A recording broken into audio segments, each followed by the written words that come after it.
তিস্তার পানি কখনো বাড়ছে কখনো কমছে, এতে পানি তোড়ে ভেসে যাচ্ছে ঘরবাড়ি। দুর্ভোগের শেষ নেই লালমনিরহাটের তিস্তাপাড়ের বাসিন্দাদের। এদিকে গাইবান্ধায় ব্রহ্মপুত্র সহ বিভিন্ন বন্যা নিয়ন্ত্রণ বাঁধের প্রায় 50টি জায়গায় দেখা দিয়েছে ধস। ঘরে হাঁটু সমান বন্যার পানি, তাই কোনো রকমে দিন পার করছেন লালমনিরহাটের হাতিবান্ধার ডাওয়াবাড়ির বাসিন্দারা। নগদের কাছে সব গ্রাহকই প্রিয়, তাই তো সারা দেশে ক্যাশ আউট চার্জ সবচেয়ে কম। গেল 2 দিনে পানির তোড়ে ভেসে গেছে 30টি পরিবারের বাড়িঘর।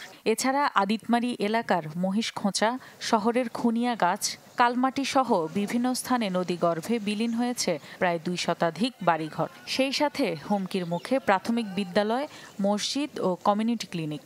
এই এলাকার মানুষ খুব অসহায়, খুব দরিদ্র। এইখানে যদি এবার বাড়ি ঘর ভাঙে আর যাবার কোথাও জায়গা নাই। নদীর ঘর তুলেছি ভাঙনে, আর ভাঙি একটা ঘর ভাঙি ফেলেছি, একটা ঘর নদীর তুলতেছি, মানুষের ঘরে থাকি বেরোচ্ছি। প্রয়োজনীয় সহায়তার পাশাপাশি সবকিছু তদারকি করা হচ্ছে বলে দাবি জেলা প্রশাসকের।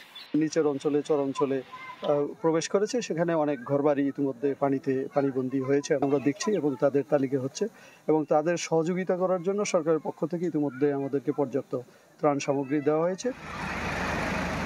এদিকে গাইবান্ধায় ব্রহ্মপুত্র সহ বিভিন্ন বন্যা নিয়ন্ত্রণ বাঁধের প্রায় 50টি জায়গায় ধস দেখা দিয়েছে। ঝুঁকিপূর্ণ বাঁধের ওপর দিয়ে চলাচলে দুর্ভোগ পোহাতে হয় এলাকাবাসীকে। কখন কোনটি ভাঙ্গি যায় অল্পনা করে জায়গা আটটি আছে, তো ওটা তো খুব বিপদ সংকট। শুকনো মৌসুম ঠিক করা লাগবে, তো শুকনো মৌসুম ঠিক না করে বন্যার সময় ঠিক করে। তো এই বাঁধের যে অবস্থা, পানি যে বেশি, পানি আর একটু বেশি হলে বাঁধ ভাঙে যাবে। বাঁধের ধসে যাওয়া জায়গাগুলো দ্রুত মেরামতের আশ্বাস পানি উন্নয়ন বোর্ডের। বৃষ্টি হলেই কিছু কিছু স্থানে রেইনকাট দেখা দেয়।